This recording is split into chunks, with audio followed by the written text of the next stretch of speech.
poésie ou paysage dans le golfe de Gênes. La lune est dans le ciel et le ciel est sans voile. Comme un phare avancé sur un rivage obscur, elle éclaire de loin la route des étoiles et leur sillage blanc dans l'océan d'azur. À sa clarté tremblante et tendre, l'œil qu'elle attirait à descendre, les molles pentes des coteaux, allonger ces golfes sans nombre, où la terre embrasse dans l'ombre les replis sinueux des eaux. Il aime à parcourir à la voûte, où son disque trace la route, des astres noyés dans les airs, à compter la foule azurée, des étoiles dans l'empyrée, et des vagues au bord des mers. À travers l'ombre opaque et noire, des hauts cyprès du promontoire, il voit, sur l'humide élément, chaque flot où sa lueur nage, rouler, en mourant sur la plage, une écume, un gémissement. Couverte de sa voile blanche, la barque, sous son mât qui penche, glisse et creuse un sillon mouvant. De la rive on entend encore palpiter la toile sonore, sous l'aile orageuse du vent. Astre au rayon muet, que ta splendeur est douce, quand tu cours sur les monts, quand tu dors sur la mousse, que tu trembles sur l'herbe ou sur les blancs rameaux, ou qu'avec l'alcyon tu flottes sur les eaux. Mais pourquoi t'éveiller quand tout dort sur la terre? Astre inutile à l'homme, en toi tout est mystère. Tu n'es pas son fanal, et tes molles lueurs ne savent pas mûrir les fruits de ses sueurs. Il ne mesure rien aux clartés que tu prêtes, il ne t'appelle pas pour éclairer ses fêtes, mais, fermant sa demeure aux célestes clartés, il s'éclaire de feu à la terre empruntée. Quand la nuit vient ouvrir ta modeste carrière, tu trouves tous les yeux fermés à ta lumière, et le monde, insensible à ton morne retour, froid comme ces tombeaux objets de son amour, à peine sous ce ciel où la nuit suit tes traces, un œil s'aperçoit-il seulement que tu passes. Or, un pauvre pêcheur soupirant vers le bord, qui, tandis que le vent le berce loin du port, demande à tes rayons de blanchir la demeure, où de son long retard ses enfants comptent l'heure. Ou quelque malheureux qui, l'œil fixé sur toi, pense au monde invisible et rêve ainsi que moi. Ah, si j'en crois mon cœur et ta sainte influence, astre ami du repos, des songes, du silence, tu ne te lèves pas seulement pour nos yeux, mais du monde moral flambeau mystérieux, à l'heure où le sommeil tient la terre oppressée, Dieu fit de tes rayons le jour de la pensée. Ce jour inspirateur, et qui l'a fait rêver, vers les choses d'en haut l'invite à s'élever.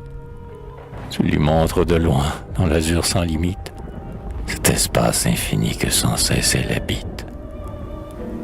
Tu lui entraînes les dieux comme un phare éternel, comme ce feu marchand que suivait Israël, et tu guides ses yeux de miracle en miracle jusqu'au seuil éclatant du divin tabernacle, où celui dont le nom n'est pas encore trouvé, quoiqu'en lettres de feu sur les sphères graves, autour de sa splendeur multipliant les voiles, sema derrière lui ses portiques d'étoiles.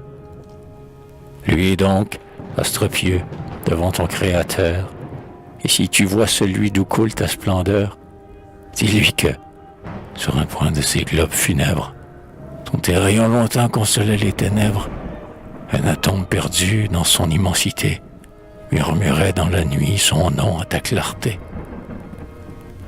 Où vont ces rapides nuages que roule à flocons d'or la laine des automnes? Il semble, d'instant en instant, de la terre et des flots retracer les images dans leurs groupes épars et leurs miroirs flottants. Tantôt leurs couches allongées s'étendent en vastes niveaux, comme des côtes qu'ont rongées le temps, la tempête et les eaux. Des rochers pendent en ruine sur ces océans que dominent leurs flancs, tout sillonnés d'éclairs. L'œil qui mesure ces rivages va étinceler sur leurs plages l'écume flottante des mers. Tantôt en montagne sublime, ils dressent leurs sommets brûlants. La lumière éblouit leurs cimes, les ténèbres couvrent leurs flancs. Des torrents jaunis les sillonnent, de brillants glaciers les couronnent, et de leur sommet qui fléchit, un flocon que le vent assiège, comme une avalanche de neige, s'écroule à leurs pieds qu'il blanchit. Là, leurs gigantesques fantômes imitent les murs des cités, les palais, les tours, les dômes qu'ils ont tour à tour visités. Là s'élèvent des colonnades, ici, sous de longues arcades, où l'aurore enfonce ses traits. Un rayon qui perce la nuit semble illuminer la venue de quelque céleste palais. Mais, sous l'aquilon qui les roule, en mille plis capricieux, tours, palais, temples, tout s'écroule, tout fond dans le vide des cieux. Ce n'est plus qu'un troupeau candide, qu'un pasteur invisible guide dans les plaines de l'horizon. Sous ses pâles azur se dévoile, et le vent, d'étoile en étoile, disperse leurs blanches toisons. Redescendez, mes yeux, des célestes campagnes. Voyez sur ces rochers que l'écume a polis. Voyez étinceler au flanc de ces montagnes tous ces torrents sans source et ces fleuves sans lit. La cascade qui pleut dans le gouffre qui tonne frappe l'air assourdi de son bruit monotone. L'œil fasciné la cherche à travers les rameaux. L'oreille attend en vain que son urne tarisse.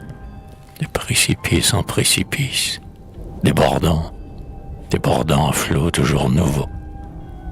Elle tombe et se brise, et bondit et tournoie, et, du fond de l'abîme où l'écume se noie, se remonte elle-même en liquide réseau, comme un cygne argenté qui s'élève et déploie ses blanches ailes sur les eaux.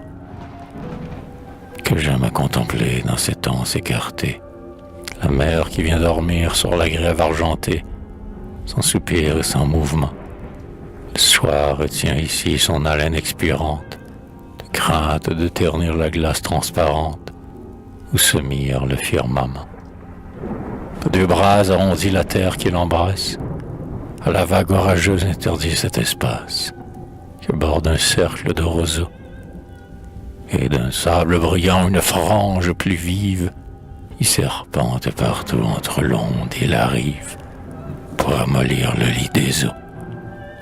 La tremble dans l'azur les muettes étoiles, adore le mât penché, dépouillé de ses voiles, à quelques pauvres matelots, sur le pont d'un esquif qu'a fatigué la lame, de leur foyer flottant ont rallumé la flamme, et vont se reposer des flots. De colline en colline, et d'étage en étage, les monts, dans ce miroir fait onduler l'image, descendent jusqu'au lit des mers, et leurs flancs, hérissés d'une sombre verdure, par le contraste heureux de leur noire ceinture, ils font briller des flots plus clairs.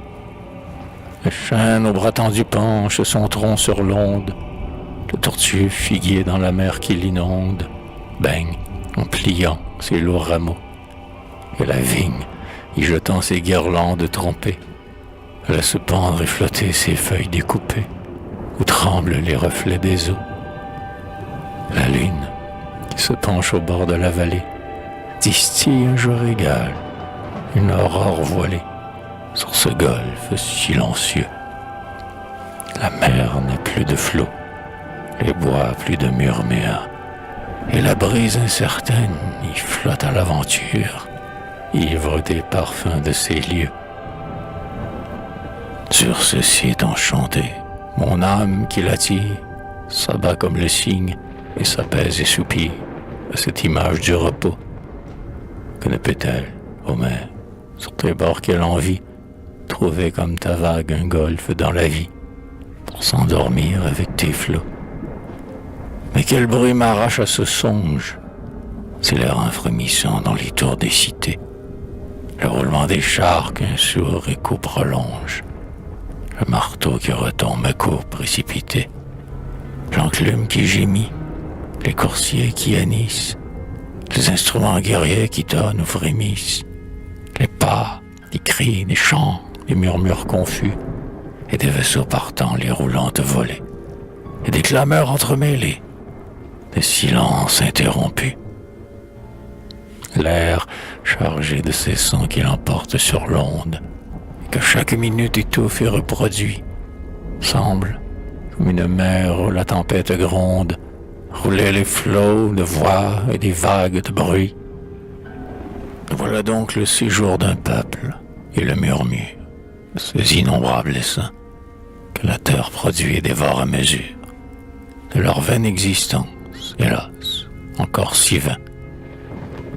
Tandis que la nature et les astres sommeillent, dans un repos silencieux, aux lueurs des flambeaux, ces insectes qui veillent, trouvent le seul de leur bruit les mystères des cieux. Ils veillent, pourquoi? Pour que je les entende, pour que le bruit qu'ils font revienne les frapper, pour que leur pas résonne et leur nom se répande, pour se tromper eux-mêmes, aux morts, et te tromper. Oui, du haut de ce tertre où mon pied les domine, je les entends encore. Mais si je fais un pas, si je double le cap ou franchis la colline, ce grand bruit, expirant sur la plage voisine, sera comme s'il n'était pas. Avant que dût s'effire la printanière haleine, et cesser de verdir les feuilles de ce chêne qui compte déjà 100 hivers, avant que cette pierre au bord des flots roulés, qui tremble déjà sur sa base ébranlée, écroulée sous le choc des mers, ces pas, ces voix, ces cris, cette rumeur immense seront déjà rentrés dans l'éternel silence. Les générations rouleront d'autres flots. Ce bruit insensé que l'homme croit sublime, ce sera pour jamais étouffé dans l'abîme. L'abîme qui n'a plus d'écho. Mais où donc est ton Dieu? Me demandent les sages. Mais où donc est mon Dieu? Dans toutes ces images, dans ces ondes, dans ces nuages, dans ces sons, ces parfums, ces silences des cieux, dans ces ombres du soir qui des hauts lieux descendent, dans ce vide sans astre, et dans ces champs de feu, et dans ces horizons sans bornes qui s'étendent, plus haut que la pensée et plus loin que les yeux. Il est une langue inconnue que parlent les vents dans les airs, la foudre et l'éclair dans la nuit, la vague au bord grondant des mers, l'étoile de ses feux voilés, l'astre endormi sur la vallée, le chant lointain des matelots, l'horizon fuyant dans l'espace, et ce firmament que retrace le cristal ondulant des flots.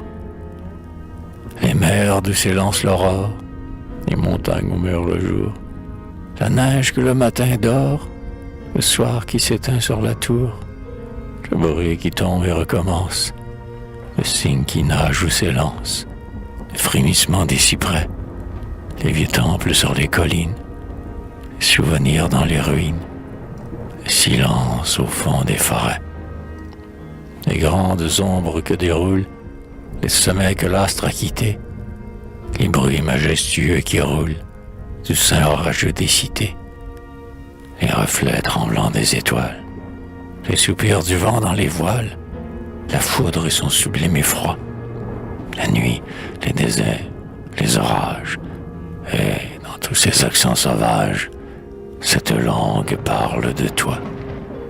De toi, Seigneur, être de l'être, vérité, vie, espoir, amour. De toi que la nuit veut connaître, de toi que demande le jour, de toi que chaque son murmure, de toi que l'immense nature dévoile et n'a pas défini, de toi que ce néant proclame, source, abîme, océan de l'âme, et qui n'a qu'un nom, l'infini. Ici-bas, toute créature entend tes sublimes accents, ô langue, et selon sa mesure, en pénètre plus loin le sens. Mais plus notre esprit qu'à la terre en dévoile le saint mystère, plus du monde il est dégoûté. Un poids accable sa faiblesse, une solitaire tristesse devient sa seule volupté. Ainsi, quand notre humble paupière, contemplant l'Occident vermeil, fixe au terme de sa carrière le lit enflammé du soleil, le regard qui éblouit sa face retombe soudain dans l'espace, comme frappé d'aveuglement. Il ne voit que des points funèbres, vide, solitude et ténèbres, dans le reste du firmament. Ô Dieu, tu m'as donné d'entendre ce verbe, ou plutôt cet accord, tantôt majestueux et tendre, tantôt triste comme la mort. Depuis ce jour, Seigneur, mon âme converse avec l'onde et la flamme, avec la tempête et la nuit. Là, chaque mot est une image, et je rougis de ce langage dont la parole n'est qu'un bruit. Ô terre, ô mer, ô nuit, que vous avez de charme, miroir éblouissant d'éternelle beauté. Pourquoi mes yeux se voilent-ils de larmes devant ce spectacle enchanté? Pourquoi, devant ce ciel, devant ces flots qu'elle aime, mon âme sans chagrin gémit-elle en moi-même? Jéhovah, beauté suprême. C'est qu'à travers ton œuvre, elle a cru te saisir. C'est que de ses grandeurs l'ineffable harmonie n'est qu'un premier degré de l'échelle infinie, qu'elle s'élève à toi de désir en désir, et que plus elle monte, et plus elle mesure l'abîme qui sépare l'homme et la nature de toi, mon Dieu, son seul soupir. Noyez-vous donc, mes yeux, dans ces flots de tristesse. Soulève-toi, mon cœur, sous ce poids qui t'oppresse, et lance-toi, mon âme, et d'essor en essor, remonte de ce monde aux beautés éternelles, et demande à la mort de te prêter ses ailes, et, toujours aspirant des splendeurs nouvelles, crie au Seigneur, encore, encore.